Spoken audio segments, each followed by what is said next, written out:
기도하고 시작하겠습니다. 사랑과 은혜가 많으신 하나님, 구약의 시대별 역사, 또 벌써 공부로는 또 마지막 시간 같이 나눕니다. 이 시간도 하나님께서 함께하여 주셔서 잘 또 배울 수 있도록, 또 생각해 볼 수 있도록, 이전에 배웠던 내용들과 또 잘 연결될 수 있도록 이 시간 하나님께서 지혜로 채워 주시옵소서. 감사드리며 예수님의 이름으로 기도합니다. 아멘. 네, 잘 계셨습니까? 퍼즐 맞춰보도록 하겠습니다. 벌써 다 시작하고 계신데 퍼즐 오늘 마지막입니다. 퍼즐도 집에 잘 가보고 가보고 잘 같이 예. 저도 이제 만들지 않으니까 이제 이거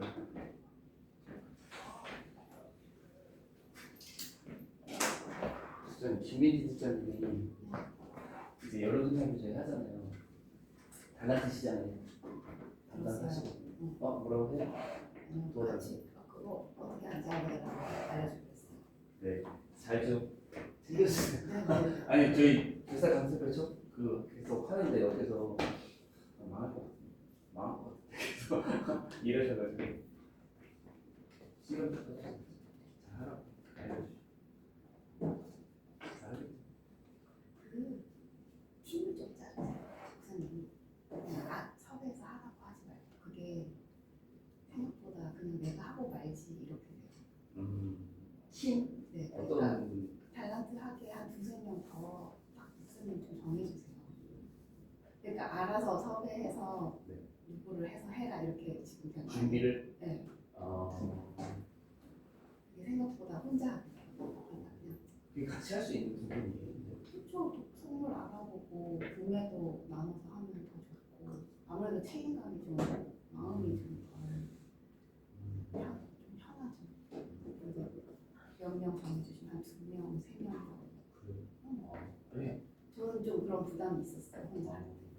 근데 오히려 저는 혼자 하는 게 더 나을 것 같은 생각이 들었어요. 조금 힘들긴 하지만 왜냐면은 이상한 거 하자고 그러니까 이게 골라야 될 때 네. 그냥 내 거 사는 거는 그냥 덥석 사겠는데 이거 괜찮나 이렇게 고민도 되게 많이 해야 되고 이쪽에서 골라주는 게 더 좋을 수도 있고 골라서 여러 명이서 이거 괜찮다 어차피 괜찮다 하긴 할 건데 뭐 특별히 이상한 건 없으니까 근데 그래도 같이 해주는 사람이 있으면 좀 마음 편하고 두 분 정도 네 같이 하라고. 네. 저는 그랬어요. 이지아를 저는 중간에서 주방에서 열심히 할게요.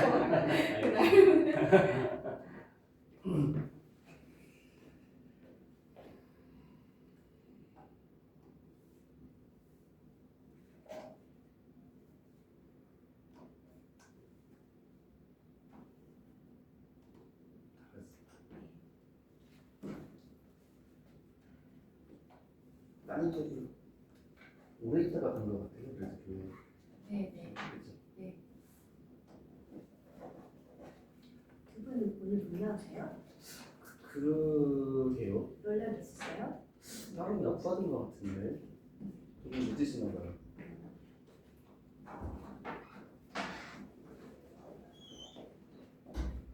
안녕하세요.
분열하는 시대야. 시간이 늦었는데. 이거요? 그게? 네. 이번 주에 이거 봤거든요. 네, 괜찮아요. 아니 이거 다 늦었는데. 네, 다 맞은 것 같아요.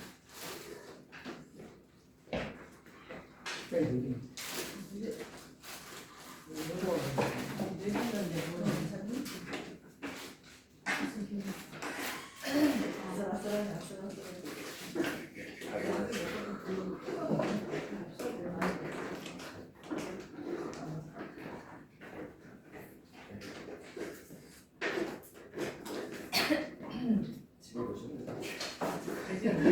집어드셨.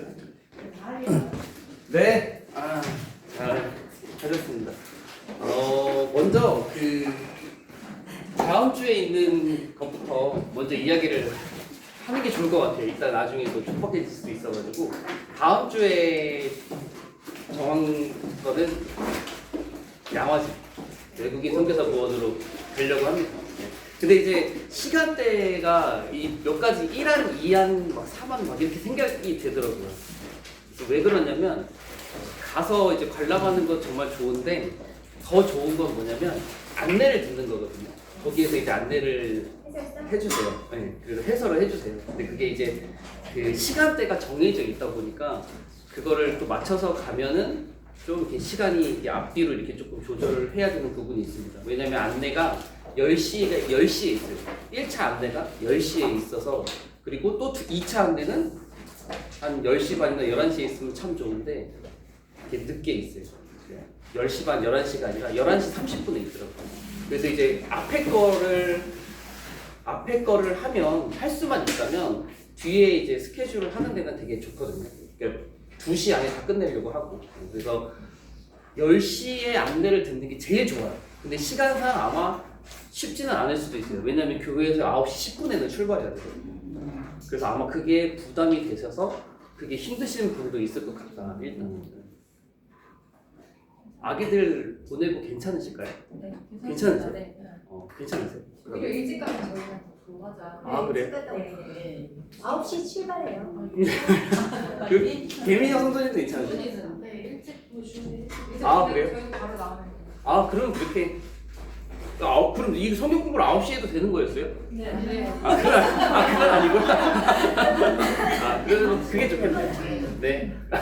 그러면은 제가 10시 안내 예약을 하겠습니다. 그래서 교회에서는 9시에 출발. 조금 미리 해서 조금 늦으시면 어차피 9시까지 최대한 오셔서 9시에 출발하면 미리 도착하시면 거기서 좀 좋아하더라고요. 왜냐면은 안내 예약하기 15분 전 도착하면 감사하겠습니다라는 글귀도 있고 하니까 그러면은 저는 되게 이 9시 출발 힘드실 거라 생각했는데 다들 이제 다 괜찮다고 하셔서 제일 좋습니다.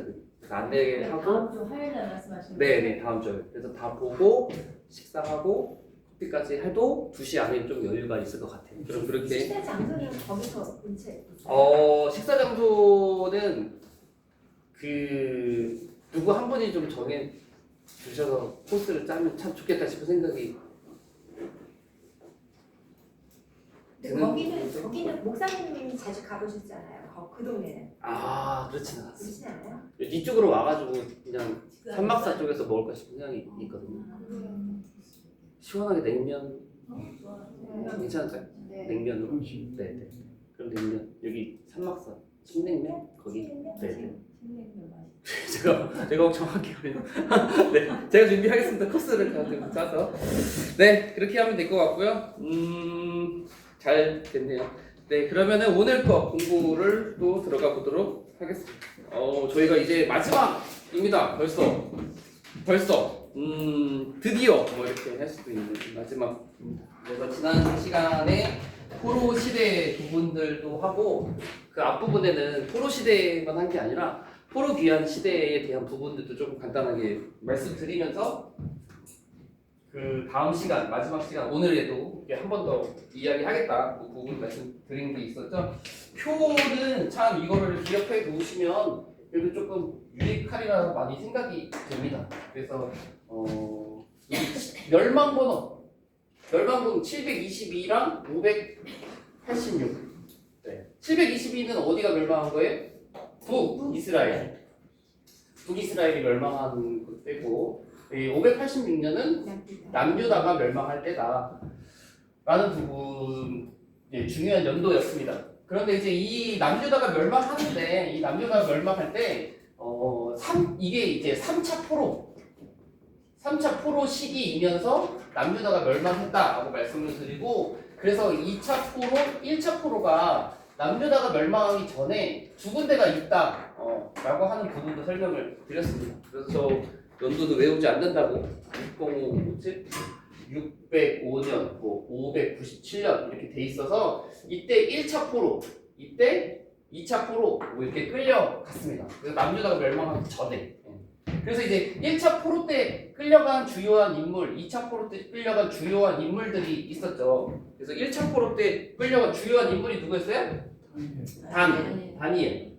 2차 포로 때는 에스겔. 네, 잘 기억하시네요. 네, 그래서 이제 다니엘의 에스겔이 이때 남유다가 멸망하기 전에 먼저 끌려갔었던 사람. 그리고 이제 남유다가 멸망하고 나서 이제 뭐 이때부터 포로 시대가 이렇게 시작되는데 포로 시대에 대한 부분에 있어서 1차 포로, 2차 포로, 3차 포로가 이렇게 끌려갔던 것처럼 포로 귀환도 3차에 걸쳐서 있다 말씀을 드렸죠. 그래서 저희가 이제 퍼즐로도 다 하셨지만 1차 포로 귀환 때가 스룹바벨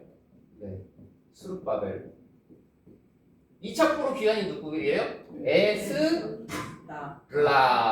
에스라. 3차 포로가 이제 느헤미야 였습니다. 그래서 1차 포로 귀환 때가 537, 458 저희 안 외워가지고 537, 458 마지막은 숫자는 444. 자 이렇게 이제 귀환을 했다라고 하는 부분들을 말씀을 드렸었습니다. 그래서 여기 이제 그러면 포로로 끌려간 그 기간 포로기가 약 이제 70년이다. 이제 이게 예언에도 또 그런 다니엘서에도 이 70년에 대한 언급이 있는데 그러면 이 70년에 대한 계산을 어떻게 하느냐라고 했을 때 지난 시간에는 저 여쭤봤더니 김민지 집사님이 그랬죠. 1차 포로 끌려간 거랑 1차 포로 귀환 때랑 그쵸? 근데 그래서 이제 제가 덧셈 계산해 보니까 68년이 나왔었어요. 근데 이제 매우 근접해야 하기는 했지만 이 1차 포로로 끌려간 거랑 2차 포로 귀환 때를 70년으로 본다기보다는 더 정확하게 뭐였죠? 성전을 중심으로 벌써 화풍을 하셨어요. 이제 시작했는데 네. 성전을 중심으로 그래서 성전이 무너진 이제 586년부터 스룹바벨이 귀환한 이후로 성전을 세운 해가 516년이라서 이제 성전의 기준으로 볼 때 이제 70년이 된다라고 해서 이 포로기를 이렇게 보는 관점이 있다 부분에 대해서 말씀을 드렸습니다. 그래서 지난 시간에 이 정도 말씀드렸고 저희가 이제 퍼즐로 맞췄었던 이제 에스더는 1차 포로 귀환과 2차 포로 귀환 사이에 있었던 시점에 이제 에스더 여왕에 대한 이야기가 있는 것입니다. 근데 생각해 보면 되게 그 연대 차이가 상당히 있어요. 1차 포로 귀환과 2차 포로 귀환 사이에 연대 차이가 엄청나게 많죠. 여기가 뭐 엄청나게 많은 차이가 있죠. 네, 되게 많은 차이가 있고 여기 되게 가깝고 그러다 보니까 에스라와 느헤미야서는 되게 연관도 있고 같이 등장하기도 하고 약간 그런 부분들도 있습니다. 그러면은 지난 시간에는 하지 않았는데 그러면은 과연 귀환자들이 몇 명 정도나 됐을까? 그러니까 1차 포로 귀환, 2차 포로 귀환, 3차 포로 귀환 때 그러면 이제 남유다로 귀환한 귀환자들이 몇 명 정도 됐을까? 생각해보면 알아보면 스룹바벨 때 1차 포로 귀환 때 그러니까 이때는 페르시아, 메대와 바사가 바벨론을 무너뜨리고 그래서 고레스 왕이 이제 페르시아 초대왕, 바사의 초대왕이 됐을 때 고레스 칙령을 통해서 이제 이 흩어져 있었던 너네 유대인들은 다 너네 땅으로 돌아가도 된다. 너네 땅으로 돌아가서 성전 짓고 너네 뭐 이렇게 살아라 라고 하는 그 고레스 칙령이 발동 딱 되자마자 이제 귀환한 사람들이거든요. 그래서 이 수르밥 할 때는 되게 많이 왔다고 기록이 되어져 있어요. 5만 명 약 5만 명이 되는 이제 유대인들이 유대 땅으로 돌아왔고, 이제 저희가 이제 그 기록상 또는 역사적인 기록상 1차 포로, 2차 포로 귀환, 3차 포로 귀환을 이렇게 명시해서 이렇게 있는 거지만 사실 이때만 귀환한 건 아니겠죠. 중간중간에도 뭐 몇 명의 또는 몇십 명의 몇백 명의 무리들이 당연히 유대 땅으로 돌아오기는 했을 것입니다. 그런데 이제 중요한 포로 귀환이 3회에 걸쳐서 있었다라고 하는 건데, 2차 포로 귀환 때, 그러니까 458년에 에스라를 중심으로 이제 귀환했을 때는 5만 명과는 상대가 되지 않습니다. 네. 장정이 약 1,700명. 장정이 약 1,700명인데 어른들 그 노인들 유아들 다 포함하면 약 5,000명 정도 되는 규모였을 것이다라고 이야기합니다. 그러니까 약 10분의 1이에요. 예, 1차 포로 귀환에 비해서는 또 10분의 1 정도 되는 되게 적은 수죠. 예. 그리고 이제 우리가 요즘에 이제 주일 오전 말씀에서 꾸준히 듣고 있는 이 느헤미야 때에는 42,000명 정도라고 합니다. 42,000명. 이때도 되게 많았어요. 엄청나게 많았죠. 그래서 여기 되게 많았고, 1차 포로 귀환이랑 3차 포로 귀환은 비슷하게 규모가 엄청 많았고, 에스라 때는 되게 적었다. 10분의 1 규모로 적었다. 이 정도만 알고 계셔도 되리라 생각이 됩니다. 네. 고레스 칙령이 있었음에도 불구하고 유대인들이 흩어져 있었던 유대인들이 이때 1차 때, 2차 때, 3차 때 또는 중간중간 전부 다 귀환하지는 않은 것이 분명합니다. 분명히 그 바벨론 지역, 그러니까 그 메소포타미아 그 문명 그 지역에 매우 많은 부분 흩어져가지고 여전히 끝까지 오지 않고 살고 있었던 사람들도 분명히 엄청나게 많았으리라 생각이 됩니다. 그러니까 그들로 인해서 이제 신약 시대로까지 넘어갔을 때 흩어져서 살고 있어서 흩어진 곳에서 먼 곳에서도 신앙생활을 하고 있었던, 회당을 만들고 그것에서 율법을 낭독하고 그렇게 있었던 그들이 그 당시에도 상당히 많이 흩어져 있었던 것을 보게 되죠. 또 그들이 사도행전 초기에는 뭐 절기, 오순절을 지키기 위해서 다시 모이기도 하고 그 사람들이 여전히 있었던 것입니다.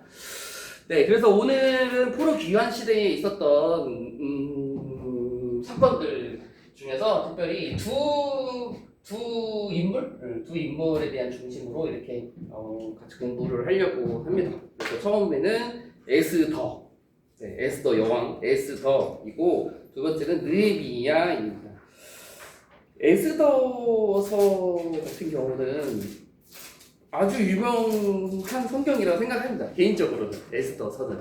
그래서 왜냐하면 여왕에 대한 이야기이고, 에스더서를 이렇게 한번 정독을 만약에 하신다면, 이제 저희는 이제 느헤미야서 읽어보라고 하셨는데, 에스더서 같은 경우는 되게 문학적인 면으로 볼 때도 이게 발단과 이 결말, 뭐 발단 전개, 뭐 위기, 절정, 결말 이런 부분들이 되게 짜임새가 있어요. 엄청나게 짜임새가 있는 정말 완벽한 문학 작품의 그런 있습니다. 뭐 중간에 끊어지거나 그런 게 없고 되게 짜임새도 엄청나게 있는 한편의 동화처럼 느껴지기도 할 만큼 되게 완벽한 문학입니다.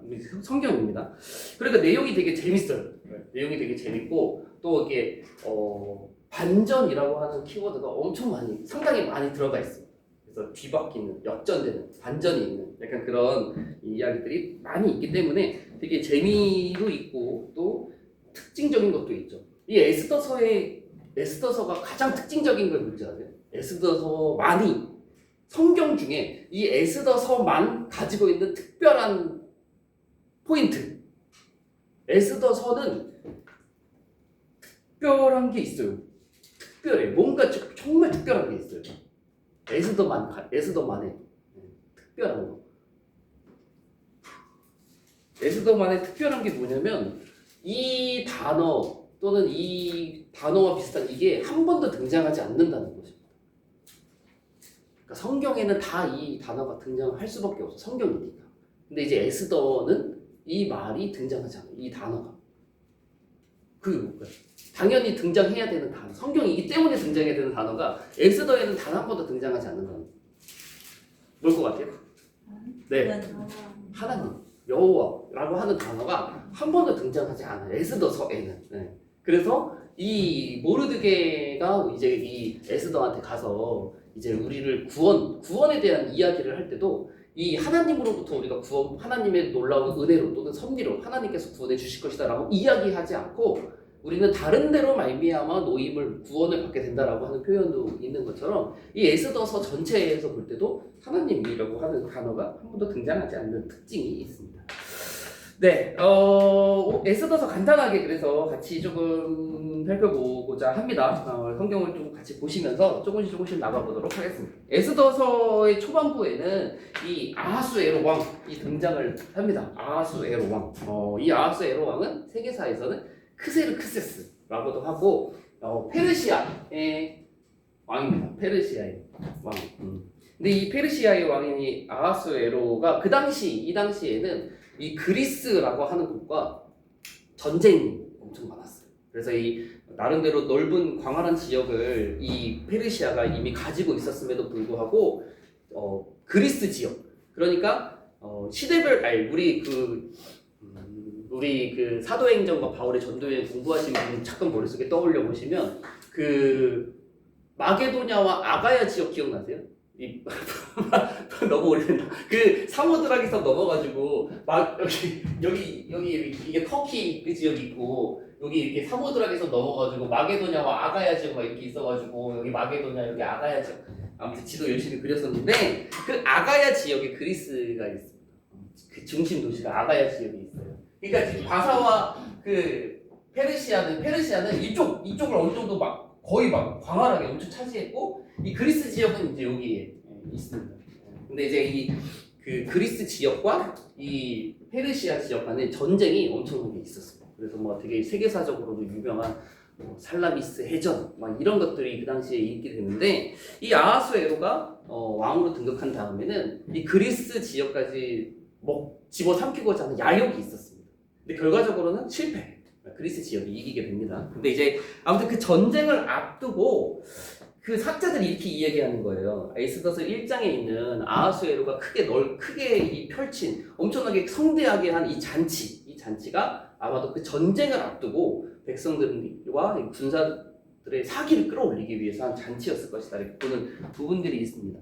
아무튼 이 아하수에로는 큰 잔치를 배설을 하는 이야기로 시작이 되고 또 모르드게라고 하는 사람이 등장을 하게 됩니다. 주인공이에요. 에스더서의 주인공 모르드게. 모르드게는 베냐민 지파 사람이고 597년 2차 포로 때네. 그때 이제 잡혀왔던 사람의 후손으로 이렇게 보면 되겠습니다. 에스더도 등장합니다. 모르드게가 이제 되게 그 딸처럼 키운 딸같이 양육한 에스더. 되게 이제 예쁘셨겠죠.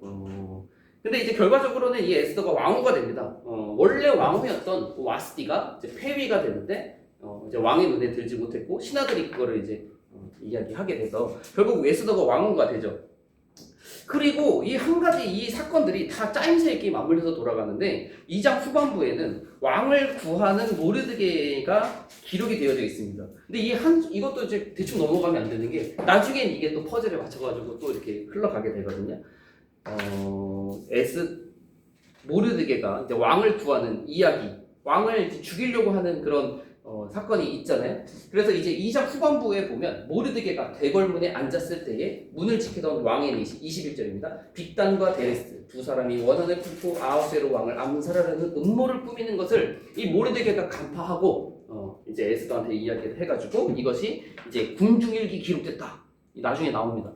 이런 일이 있고 3장에 가서 보면 이 하만이라고 하는 사람이 등장합니다. 이제 이 하만은 이 전체적인 내용에 있어서는 악인. 그리고 현재 이 페르시아의 2인자. 하만이라고 하는 사람이 등장하는데 여기서 이제 한 가지 이제 되게 이제 재밌는 게 뭐냐면 이 하만이 과연 누구냐라고 하는 부분입니다. 3장 1절 말씀 보면 그 후에 아하수에로 왕 아각 사람 함므다다의 아들 하만의 지위를 높이 올려 함께 있는 모든 대신 위에 두니. 그러니까 하만이 이 모든 대신 위에 있다. 그러니까 왕 다음에 있는 2인자입니다. 2인자. 근데 이 하만의 정체가 아각 사람이다라고 하는 부분이 있어요. 사실 이 아각 사람 뭐 이렇게 뭐 하만 그냥 뭐 에스더서에 나오는 뭐 이렇게 나쁜 사람 뭐 이렇게 볼 수도 있지만 조금 더 들어가게 되면 이 아각의 자손이다라고 하는 걸 성경이 의도적으로 조금 이제 붙여놓은 부분이라고 할 수 있는 거거든요. 아각하면 떠오르는 사람이 혹시 있으십니까? 우리 사실 배운 적이 있는 사람이에요. 우리 구약의 시대별 역사하면서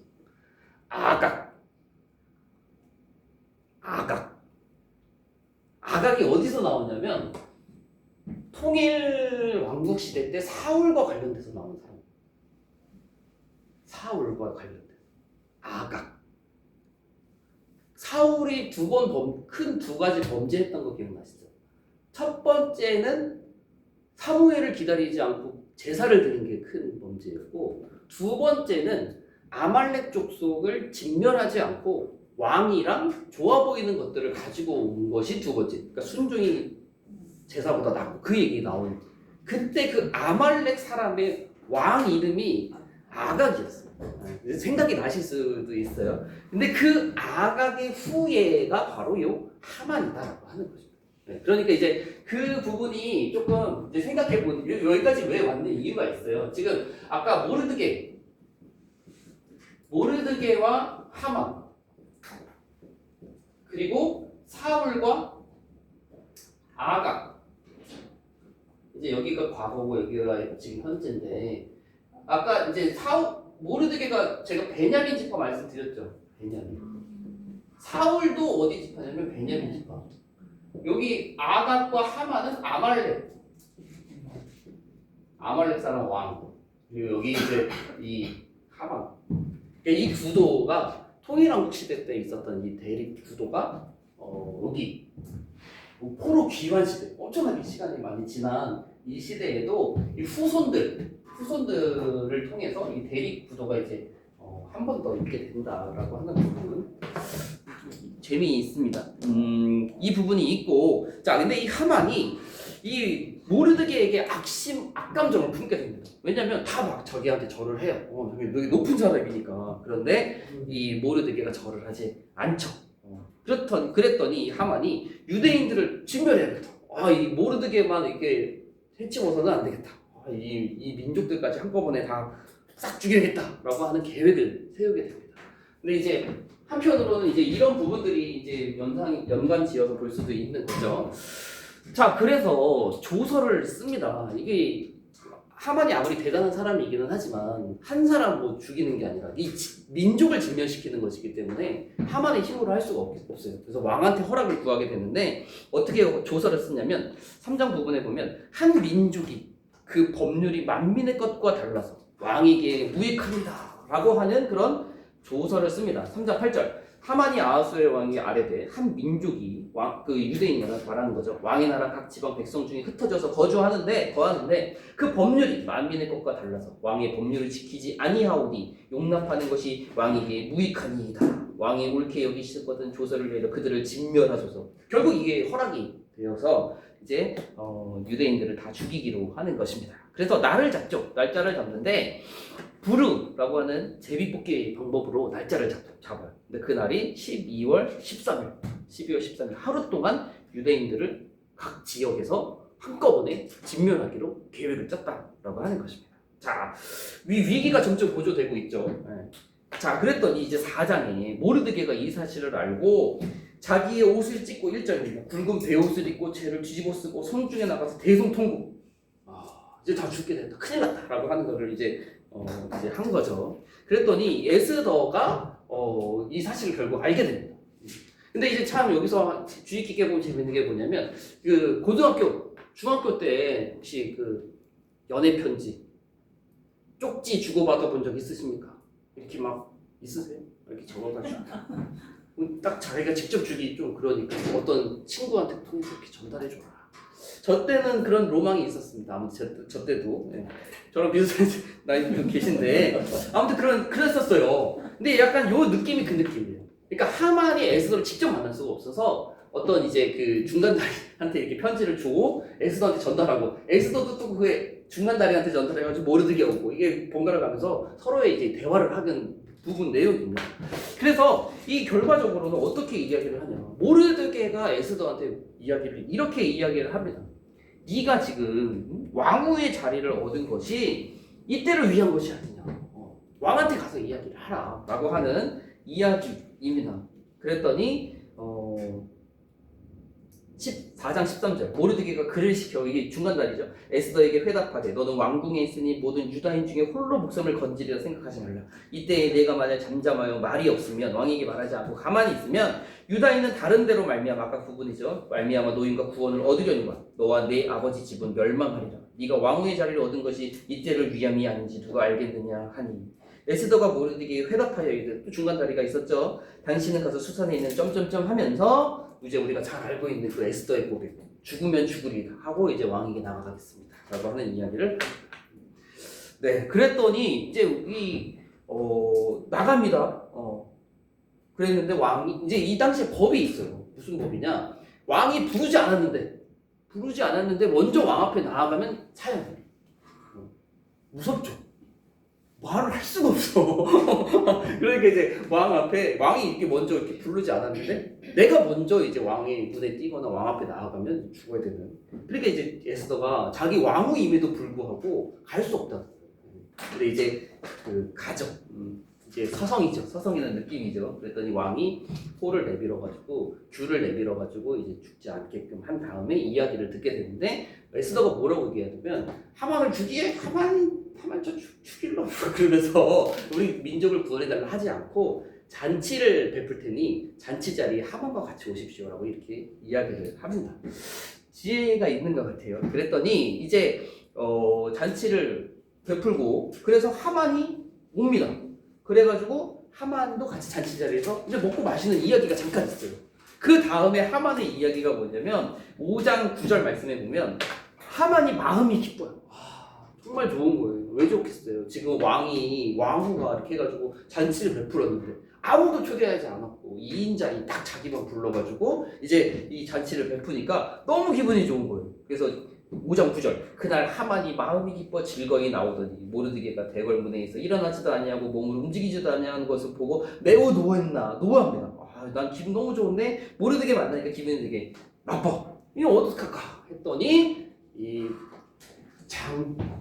쓰면 되겠다. 그래서 이 모르드게를 어떻게 죽일까 고민을 하다가 장대를 높이 매달아가지고 장대를 높이 세워가지고 거기에다가 모르드게를 달달 아주 또 이렇게 계획을 세웁니다. 이게 다 장치예요. 다 중요한 이 떡밥입니다. 다 이거 회수가 다 돼요. 6장 가서 보면 그날 밤에 왕이 잠이 오지 않습니다. 고민하고 있어요. 그래가지고 이거 살만 붙이면 이제 장편수를 만들 수 있어요. 그래가지고 이제 그 궁중일기를 읽어봐라. 역대 일기들을 읽어봐라. 조선왕조 실록 같은 것 같아요. 그랬더니 이때 무슨 일이 있냐면 궁중일기를 읽는데 모르드게가 왕을 구했던 적이 있었잖아요. 그거를 이제 또 그 사람이 딱 읽는 거예요. 그랬더니 그 왕이 그걸 듣고 그러면 모르드게한테 어떤 선물이나 어떤 이렇게 보답을 한 것이 있느냐? 그랬더니 없다는 거죠. 그래가지고 이제 왕이 어떻게 해야겠다라는 마음을 들고 다음날 돼가지고 하만을 불러다가 이렇게 이야기를 한 겁니다. 내가 높이고 싶은 사람이 있다. 내가 존귀하게 여기고 싶은 사람이 있는데 그러면 그에게 어떻게 하면 좋겠느냐? 했더니 하만이 듣고 왕이 높일 사람은 나 말고 누가 있으리요? 이제 자기가 받을 생각을 하고 이렇게 하면 좋겠습니다 라고 이야기를 하는 겁니다. 그래서 6장 7절 왕께 아뢰되 왕께서 사람을 존귀하게 하시려면 왕께서 입으시는 왕복과 왕께서 타시는 말과 머리에 쓰시는 왕관을 가져다가 그 왕복과 말을 왕이 신하주 가장 존귀한 자의 손에 맡겨서 왕이 존귀하게 하시기를 원하시는 사람에게 옷을 입히고 말을 태워서 성중거리로 다니며 그 앞에 반포하여 이르기를 왕이 존귀하게 하기를 원하시는 사람에게는 이같이 할 것이니라 하게 하소서 이렇게 하면서 엄청나게 이제 띄워주는 그런 것들을 이제 이야기를 하죠. 자기가 받을 줄 알고. 그랬더니 그거를 왕이 모르드게에게 그렇게 해요.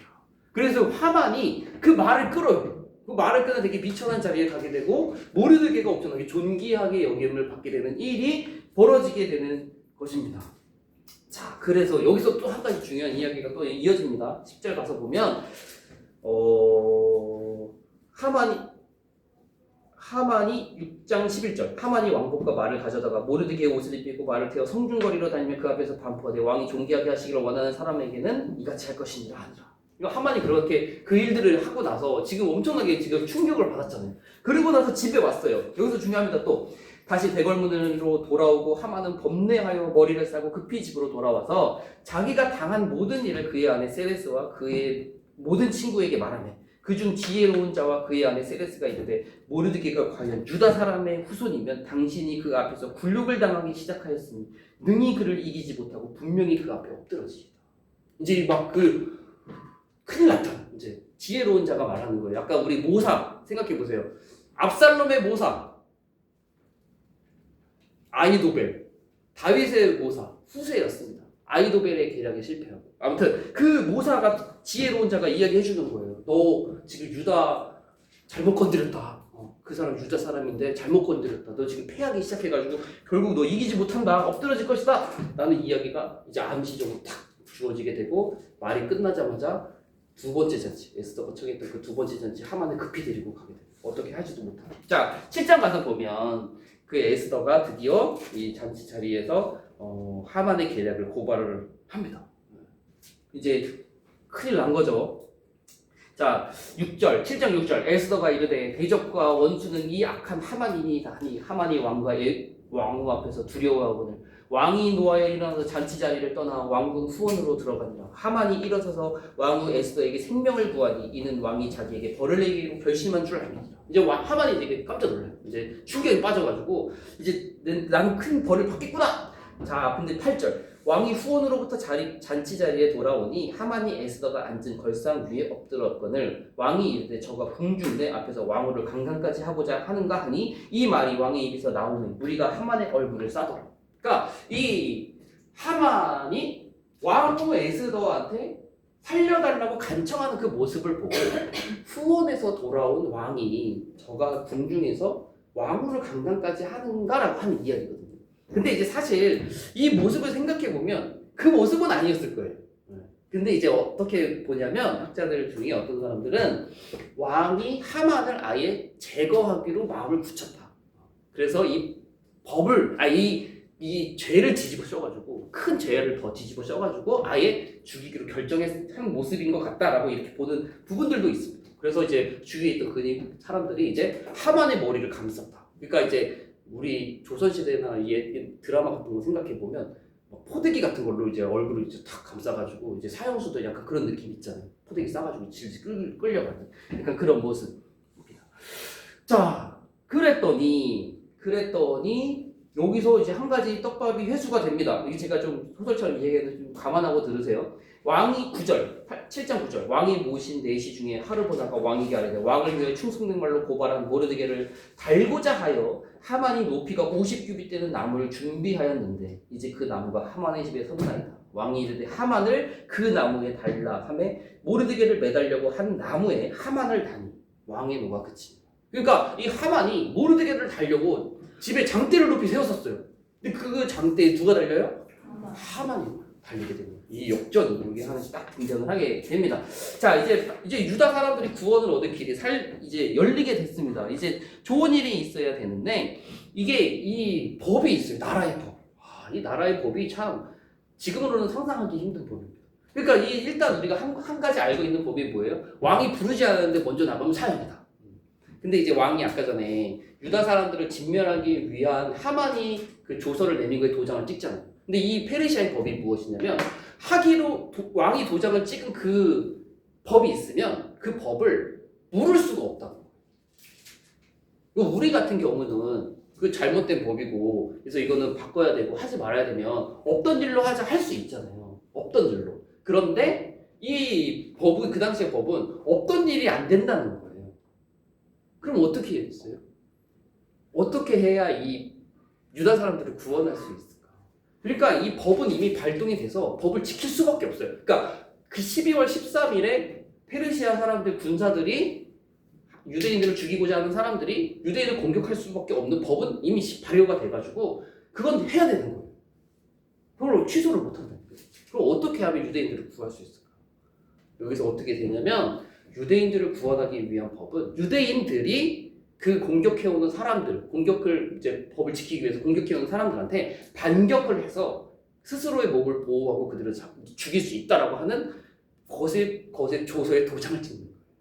그러니까 방법이 되게 신박하죠. 지금으로 생각하면. 그러니까 취소를 못하고 그 법은 발효가 되는데 다시 새로운 또 법을 만들어가지고 그 날에 공격해오는 사람들에게 유대인들이 반격할 수 있다. 몸을 지킬 수 있다라고 하는 그 조서를 써가지고 거기에 도장을 꽝 찍게 되는 것입니다. 자, 그래서 유대인들이 반격을 하게 됩니다. 스스로의 몸을 지키고 방어할 수 있게 되고 반격을 할 수 있게 돼서 12월 13일에 공격해오는 사람들을 반격해요. 죽여요. 대신 오히려 그러면서 몸을 보호하면서 하루를 더 연장을 해서 14일까지도 그 일들을 할 수 있게끔 됩니다. 그럼으로써 나중에 불임절이라고 하는 날짜가 해마다 이제 이틀 동안 지키게 된다. 뭐라고 하는 내용들이 부장에 나오고 또 하만의 가문이 뭐 10명의 아들이 죽고 뭐 나무에 매달리게 되었다라고 하는 내용이 잠깐 나오고 이제 마지막 10장에서는 되게 짧아요. 모르드게가 왕 다음으로 존귀케 된다라고 하는 내용으로 이 에스더서의 이야기가 맞춰지게 됩니다. 제가 좀 빠르게 했는데 자 우리가 여기서 이제 에스더서를 한번 정리를 해보는 부분이 여기 조금 유익한 부분이 있습니다. 무엇이냐? 에스더서는 이제 제가 빠르게 좀 진행이 됐는데 역전이 엄청나게 몇 군데 포인트가 있어요. 역전이 되는 부분. 그러니까 이제 이 내용 가운데에 반대, 뒤바뀜이라고 하는 그 포인트들이 몇 가지가 있다라고 하는 거죠. 그 부분을 한 가지씩 생각나는 대로 한번 이야기해볼까요? 중간중간에 나오기도 했었는데 포인트 한 번 이야기하시는 분은 또 맞추시면 안 돼요. 하나씩만. 제가 찾아보니까 몇 개가 나왔냐면요. 저 5개 정도 생각했거든요. 반전이 되는 부분 뭐가 있을까요? 바뀜. 네? 말 타는 거. 말 태우는 거. 왕의 옷을 아, 그게 이제 존귀케 되는 거죠. 존귀케 됨. 이게 하만에서 모르드게로 바뀌는 거. 네, 좋습니다. 또 하지 마세요. 또 장대 방금 나왔던 거 그렇죠? 장대도 하만에서 모르드게로. 뭘 큰일 날 뻔했네. 모르드게에서 하만으로. 네, 또 아직도 있어요. 아직도 반전. 에스더가 죽을 뻔한 것, 왕 앞에 나갔을 때 죽을 뻔한 거를 살아났잖아. 죽살. 에스더 죽으리라 했는데 살아난 거. 좋습니다. 저 여기 적어놨네요. 죽으리라. 거기서 살음. 그리고 그 장대 저도 적었어요. 더 있어요. 더. 자, 하나는 왕후입니다. 왕후가 맨 처음에 와스디에서 에스더로 바뀌는 왕후에 대한 부분. 안 하시면 제가 또 합니다. 이번에는 제가 아까 여기다 살짝 적었었는데 2인자입니다. 2인자가 이제 하만에서 모르드게로 모든 대신들 위에 높였던 그 하만이 나중에 이제 10장에 가서 보면 그 자리에 이제 모르드게가 있게 되는. 그리고 이 진멸이라고 하는 포인트에서도 유대인들의 입장에서 보면 이제 진멸당할 뻔했다가 이제 구원받게 되는 그런 내용들이 또 역전이 되는 부분이죠. 반대가 되는 부분. 근데 에스더서에는 제가 찾지 못한 부분도 일부분이긴 했는데 많아요. 그런 반대되는 부분들이. 그래서 되게 이제 흥미롭고 되게 재미있는 부분이다. 그 안에 하나님이 등장하지 않는 내용도 특별한 점이 있다 라고 하는 부분 이 정도만 하고 에스더 넘어가도록 하겠습니다. 저희가 이제 오늘 읽어오셨으리라 생각이 드는 느헤미야에 대한 부분도 간단하게 이제 보도록 하겠습니다. 느헤미야서는 제가 되게 좋아하는 책입니다. 왜냐하면 이 느헤미야 이제 성경의 인물들 가운데 그 리더십에 대한 부분들을 많이 이제 책들이 많이 발간이 되어져 있어요. 그래서 성경의 인물들 하면 이제 리더십, 성경의 인물, 성경책 중심으로 어떤 이제 그 인물의 리더십들을 이제 따가지고 이제 뭐 그런 책들이 상당히 많이 있는데 우리가 리더십을 가진 성경의 인물들 생각해 보면 사실 느헤미야가 먼저 떠오르시지는 않으리라 생각합니다. 뭐 어떤 다윗이나 뭐 모세, 여호수아 뭐 이런 사람들이 우리가 시대별 역사 통해서도 배워왔던 것처럼 훌륭하고 대단하고 어떤 강력하고 좀 충성스러운 그런 리더십을 참 많이 가지고 있다라고 여겨지지만 저는 개인적으로 이제 그 성경을 되게 공부를 하고 이제 내용들을 보게 될 때 느헤미야가 참 대단한 리더십을 가진 사람이구나라고 하는 게 조금 많이 느껴지기도 하고 관련된 책도 하나 읽었을 때 되게 참 유익했던 기억이 있습니다. 자, 느헤미야는 여기 그 2인자 어디서 2인자 느낌이 드는 사람이에요. 느헤미야 이미. 그래서 술 관원, 그러니까 이제 왕이 술을 마시기 전에 먼저 시음을 하고 검사를 하는 그런 위치에 있었던 사람이 바로 느헤미야입니다. 그러니까 이제 엄청나게 왕이 신임하는 사람이었고 당연히 열 손가락 안에 들만한 그런 권력과 힘을 가진 사람이 바로 느헤미야였다라고 하는 거죠. 근데 이 느헤미야 3차 귀환의 리더자인데 이 느헤미야가 1장부터 가서 다 보기 시작하면 예루살렘에 대한 관심을 가지고 있어요. 그 외국에서 초강대국 나라에서 엄청 높은 지위에 있었음에도 불구하고 이 자기의 유다 민족의 그런 그곳인 이 유다 땅에 대해서 유다 백성들에 대해서 항상 관심을 가지고 있고 그 소식에 귀를 기울이고 있었던 느헤미야의 모습이 있습니다. 그래서 결국에는 이 느헤미야가 아닥사스다 왕에게 요청을 하죠. 몇 개월 동안 열심히 기도를 하고 왕에게 나가서 이제 요청을 하게 됩니다. 그런데 이 느헤미야의 염려가 있어요. 왜냐, 이 아닥사스다 왕이 전에 이 성벽 재건 사업을 중단시켰던 이력이 있는 중단시켰던 이력이 있었던 왕이었기 때문에 이 어려움과 부담이 있으리라 생각이 됩니다. 그런데 왕이 허락을 해요. 왕이 허락을 하고 그 허락을 받아서 이 느헤미야가 이제 요청할 것도 요청하게 되죠. 근데 이 모습을 보면 느헤미야가 이미 준비를 정말 차곡차곡 했던 것으로 보여집니다. 그러니까 왕이 허락했을 때 내가 어떤 것을 요구해서 그것들을 이제 가지고 유다 땅으로 귀환할지에 대해서 이미 조목조목 준비를 하고 있었던 모습. 그래서 이제 허락을 받아서 갑니다. 자, 근데 대적자들이 있어요. 이제 성도님들 이제 요즘에 담임 목사님께서 오전 예배 때 말씀을 이렇게 계속 전하시니까 느헤미야 되게 친숙하리라 생각이 되는데 대적자들 기억나시죠? 누가 있어요? 산발락. 네, 도비야. 또 있어요. 자주 등장하는 사람. 게셈. 산발락, 도비야, 게셈. 잘 외우십니까? 이 산발락, 도비야, 게셈. 어떻게 외우냐면 힌트 드릴까요? 앞글자. 제가 어떻게 외웠냐면 누구한테 들었는데 제가 생각한 건 아니에요. 누구한테 들었어요? 산도깨비라고 그랬어요. 누가? 산도깨비. 산도깨비 보이세요? 네. 그래서 산발락, 도비야, 게셈을 산도깨비 뭐 이렇게 누가 이야기하기를 제가 들어서 머릿속에 기억이 있습니다. 산발락, 도비야, 게셈. 아무튼 대적자들이 있습니다. 대적자들이 근심하죠. 산발락은 누구냐? 사마리아 지역의 그 총독 되게 높은 사람이었어요. 산발락.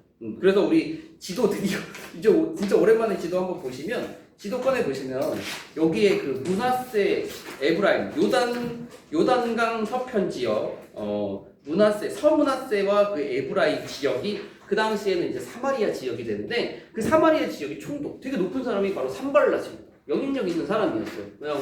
그냥 어중이 떠중이가 아닙니다. 그리고 도비야는 누구냐? 이 도비야는 산발락의 부하격인 사람이에요. 산발락의 부하. 근데 되게 이 사람도 이제 영향력 있게 등장을 하죠.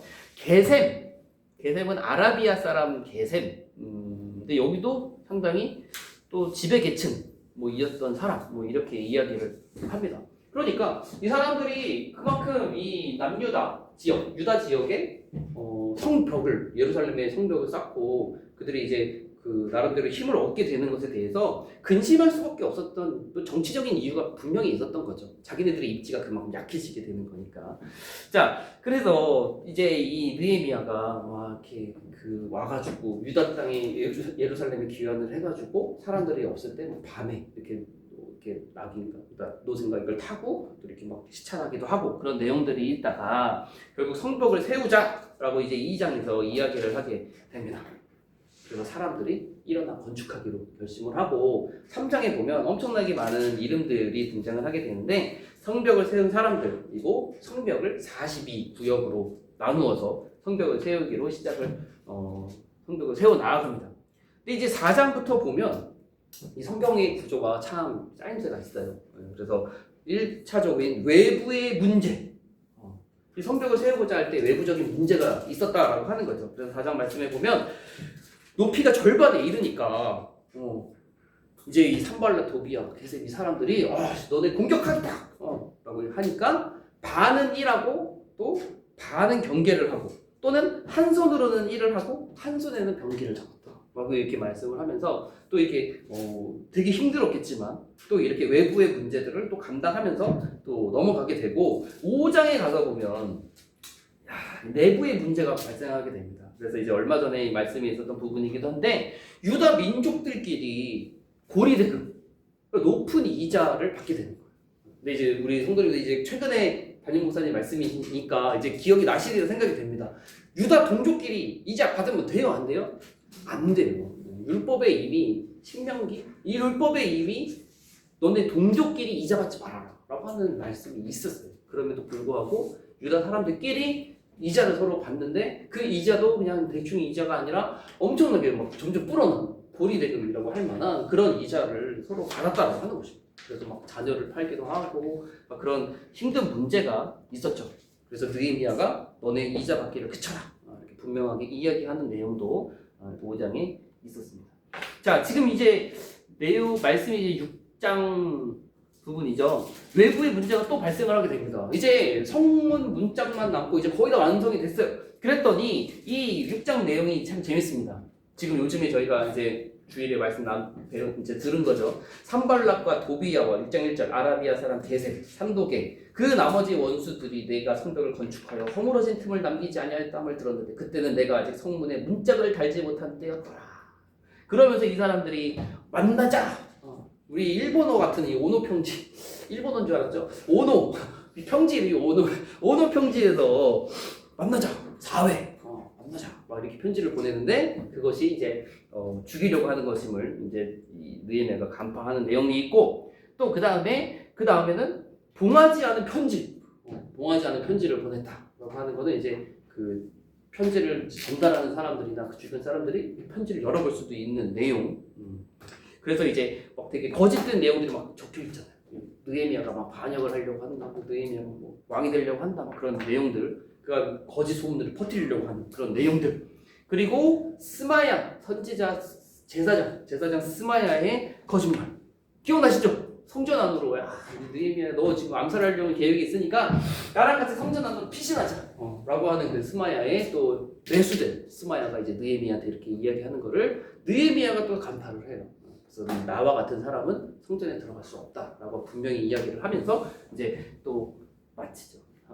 자, 그런 이제 내부의 문제, 뭐 외부의 문제 이런 모든 것들을 다 끝낸 이후에는 6장 후반부에는 드디어 성벽을 완성을 하게 됩니다. 성벽 완성 며칠 걸렸어요? 52일 만에. 52일 만에 성벽을 건축을 마치게 됩니다. 분명히 이제 막 되게 엄청나게 그런 장엄하고 엄청 견고하고 그런 성벽은 아니었으리라 생각이 됩니다. 그럼에도 불구하고 분명히 상징적인 부분들이 엄청나게 있었겠죠. 그런 성벽을 세웠다라고 하는 것에 있어서.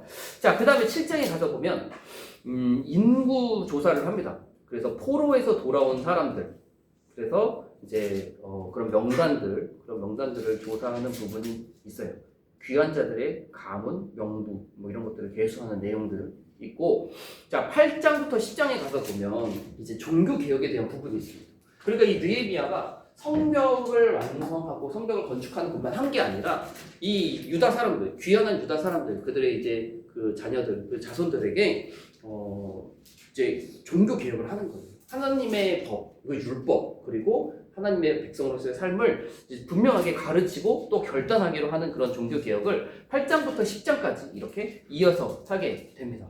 여기서 딱 누가 등장을 하느냐?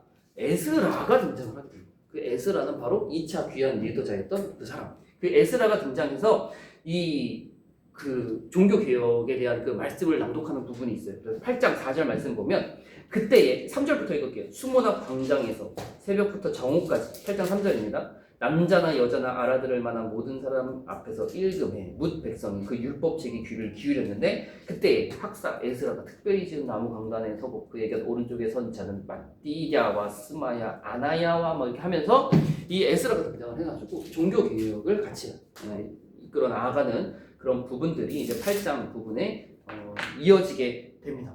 그러면서 이제 어떤 것들을 하느냐, 백성들이 죄를 자복하기도 하고요, 초막절을 지켰다라고 되어져 있습니다.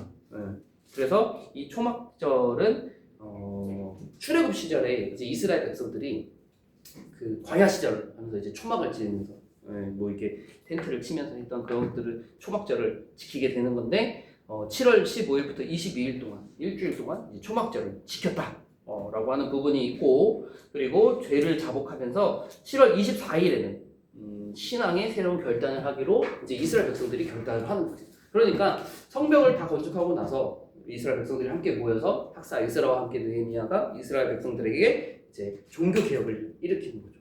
절기에 대한 부분, 그리고 법에 대한 부분, 그리고 신앙 회개, 새로운 결단 이런 것들을 참 아름다운 결단들이 또 이 안에 있게 됩니다. 자, 이제 11장 가서 보면 이제 약간 뭐 이제 주일 오전에 계속해서 들으시겠지만 간단하게 말씀드리면 인구 정착 사업을 하게 됩니다. 근데 여기가 되게 흥미로운 부분 중에 하나예요. 인구 정착 사업. 11장 1절 말씀을 보면 백성의 지도자들은 예루살렘에 거주하였고 그 남은 백성은 제비 뽑아 10분의 1은 거룩한 성 예루살렘에 거주하게 하고 그 10분의 9는 다른 성읍에 거주하게 하였습니다. 예루살렘에 거주하기를 자원하는 모든 자를 위하여 백성들이 복을 빌었느니라. 지금 11장 1절부터 2절 말씀을 보면 어떤 내용이냐면 이스라엘 사람들로 하여금 예루살렘에 일부러 어느 정도의 인원을 정착시키려고 했다라고 하는 거예요. 그러니까 잘 보세요. 그 남은 백성은 제비 뽑아서 10분의 1은 예루살렘에 거주하게 하고 10분의 9는 다른 성읍에 거주하게 했다. 유다 지역에 예루살렘에 10분의 1을 거주하게 했다. 그러면서 예루살렘에 거주하기를 자원하는 모든 자를 위하여 백성들이 복을 빌었다. 이 말이 무슨 말이냐면 예루살렘에 거주하고자 하지 않았다는 얘기예요. 그러니까 이스라엘 사람들, 유다 사람들이, 귀환한 사람들이 예루살렘에 거주하기 싫어한 거예요. 그러니까 일부러 제비를 뽑아가지고 10분의 1은 예루살렘에 거주하게끔 했다라고 하는 내용이거든요. 그럼 왜 거주하기를 싫어했을까요? 유다 사람들이. 왜 예루살렘에 거주하기 싫어했을까? 성벽도 지고 종교개혁도 했고 하지만 그럼에도 불구하고 왜 유다 사람들이 예루살렘에 거주하기를 싫어했을까? 그래서 어쩔 수 없이 제비를 뽑아서라도 일정한 인원을 예루살렘에 거주하게끔 했을까라고 하는 부분입니다. 왜 그랬을까요? 왜 거주하기를 싫어했을까? 유다 사람들이. 몇 가지 이유를 생각해 볼 수 있습니다. 첫 번째는 성벽을 지었음에도 불구하고 그럼에도 외부의 공격들에 대해서는 아직도 미약한 부분이라던가 또 그만큼 당해온 그런 기억들이 있기 때문에 이것이 우리를 안전하게 지켜주지 못할 것이다 라고 하는 그런 우려, 그런 염려가 분명히 그들 안에 마음속에 자리 잡았었겠죠. 그런 부분도 있고 또 한 가지 더 큰 이유는 무엇이냐면 예루살렘에는 아직도 여전히 치워야 될 쓰레기와 폐허 더미들이 아직도 많이 있더라고요. 그러니까 무너졌을 때 그대로 방치되어 있었던. 그러니까 느헤미야가 처음에 이 예루살렘을 시찰하러 보러 왔을 때도 막 건널 때도 없고 갈 때도 없고 하는 그런 부분들이 성벽을 이제 건축하면서 다 그게 치워진 게 아니라 여전히 예루살렘은 폐허 거리, 쓰레기 더미 이런 것들이 여전히 많이 있었다라고 하는 거죠. 그러니까 예루살렘에 거주하기 싫은 거예요. 그거 다 치워야 되거든요. 다 정리해야 되고 막 다시 회복시켜야 되는 그런 부분들이 있기 때문에 사람들이 다 거기에 거주하기를 싫어했다라고 볼 수가 있는 것입니다. 그래서 어쩔 수 없이 제비를 뽑아서라도 일정한 숫자를 예루살렘에 거주하게끔 했고 그러면서 2절에 예루살렘에 거주하기를 자원하는 사람들도 분명히 있었던 것으로 보입니다. 그래서 그를 위해서 백성들이 복을 빌었다, 축복했다라고 하는 부분으로 이어지면 될 것 같습니다. 자, 12장에 대한 내용은 제가 넘겼고요. 13장이 조금 재미있습니다. 13장이 조금 재미있는 게 뭐냐면 이제 느헤미야의 일정이 있어요. 느헤미야의 일정. 느헤미야가 444년에 이제 귀환을 하잖아요. 뭐 1, 2년 정도 오차는 있을 수 있지만 귀환해서 느헤미야가 어떻게 하냐면 12년 정도를 유다의 총독으로 있습니다.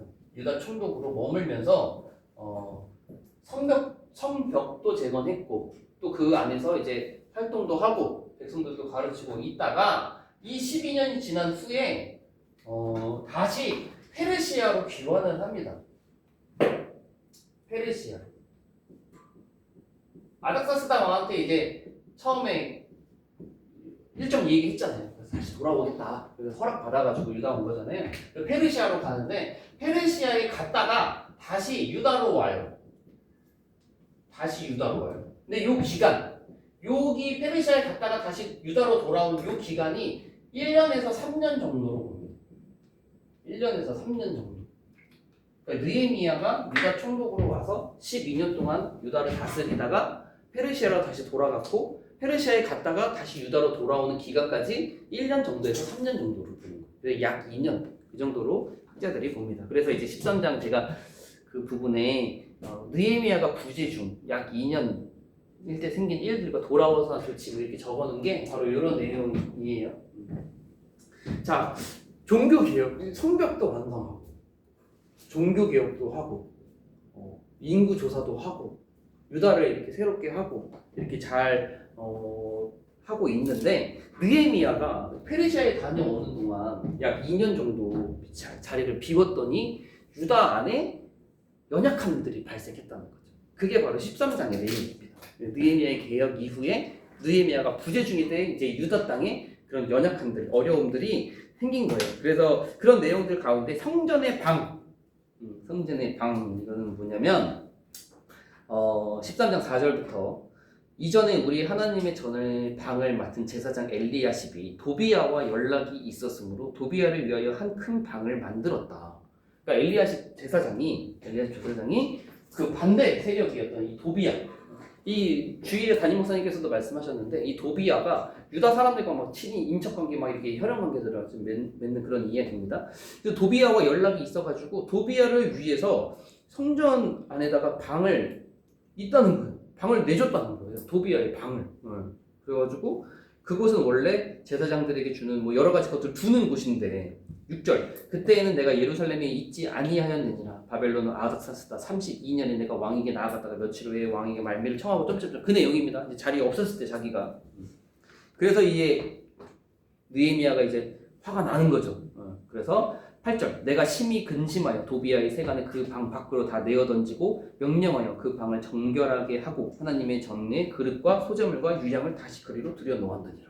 그러니까 이 한 가지 에피소드.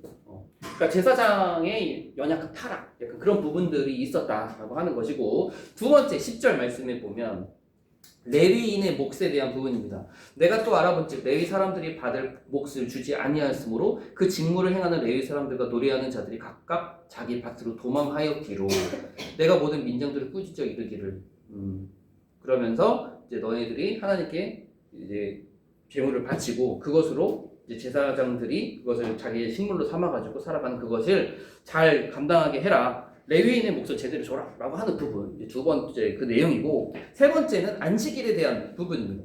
그러니까 되게 그런 조목조목 이야기를 하는 거예요. 세 번째 안식. 그때 15절 그때 내가 본즉 유다에서 어떤 사람이 안식일에 술주를 밟고 곡식단을 나귀에 실어 운반하며 포도주와 포도와 무화과와 여러 가지 짐을 지고 안식일에 예루살렘에 들어와서 음식물을 팔기로 그날에 내가 경계하였고 그러면서 또 이제 안식일을 범하는 그런 일들이 또 유다 사람들 안에 있었다. 그래서 안식일에 일을 하지 못하겠다. 뭐 안식일에 성부는 문을 닫으라고 명령했다. 그러니까 그런 부분을 하면서 안식일을 이제 안식일 준수를 철저하게 지키는 것들을 다시 회복시켰다라고 하는 부분이고 네 번째 부분은 23절에 있는 내용인데 이방 사람들과 통혼하는 것들이 또 유다 땅에 있었다라고 하는 것입니다. 그래서 그때 내가 본즉 23절 유다 사람이 아스돗과 암몬과 모압 여인을 맞아 아내로 삼았는데 그들의 자녀가 아스돗 방언은 절반쯤은 하여도 유다 방언은 못하니 그 하는 말이 각 족속의 방언이므로 내가 그들이 책망하고 저주하며. 그러니까 이들이 다른 나라 말을 하는 거 자녀들이.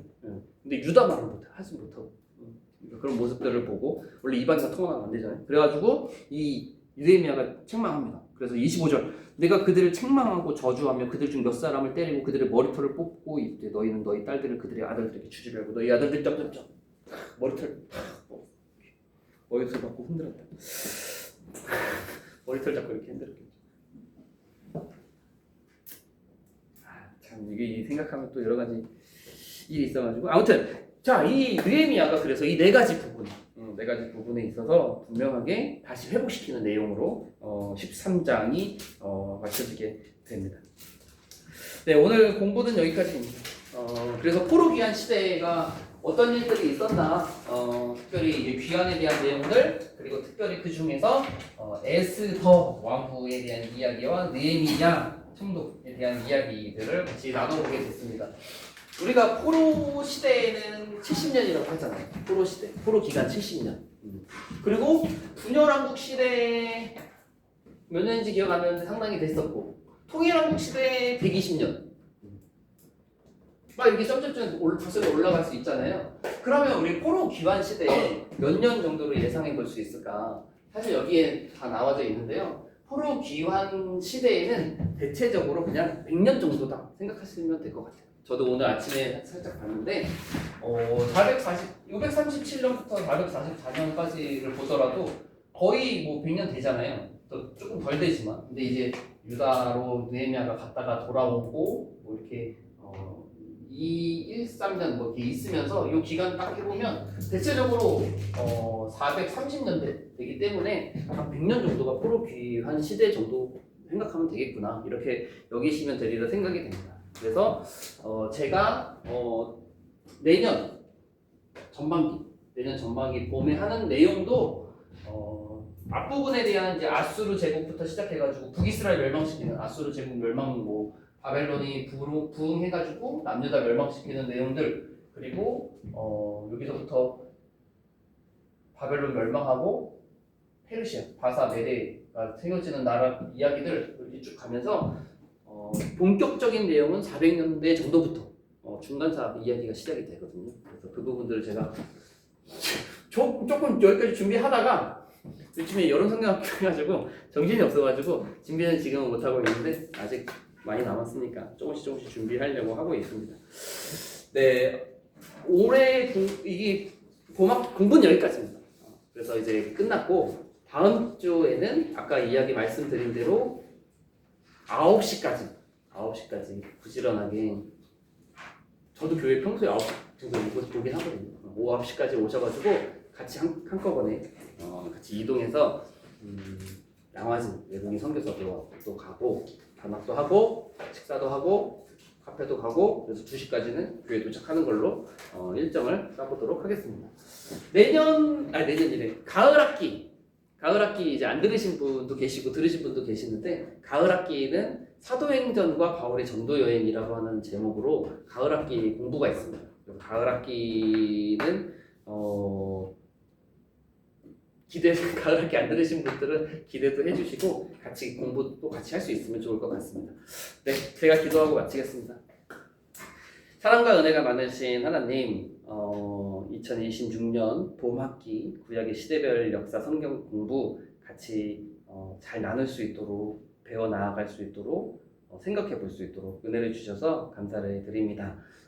구약에 있었던 이스라엘 백성들에게 있었던 성경이 말씀하는 증거하는 창조 시대부터 포로 귀환 시대까지 있었던 구약의 역사들을 살펴보면서 역사를 주관하시는 하나님을 다시 한번 찬양하는 우리가 되게 하여 주시고 그 놀라운 섭리가 이스라엘에게 뿐만 아니라 우리나라와 또한 나의 개인적인 삶에까지 미치고 있음을 또한 기억하며 또한 하나님께 감사하고 그 하나님을 의지하며 살아가는 우리가 될 수 있도록 인도하여 주시옵소서. 다음 시간 친구의 시간들로 또 채워 나아가려고 하는데 그 시간도 하나님께서 함께하여 주시고 홀로 영광받아 주시옵소서 감사드리며 예수님의 이름으로 기도합니다. 아멘. 수고하셨습니다.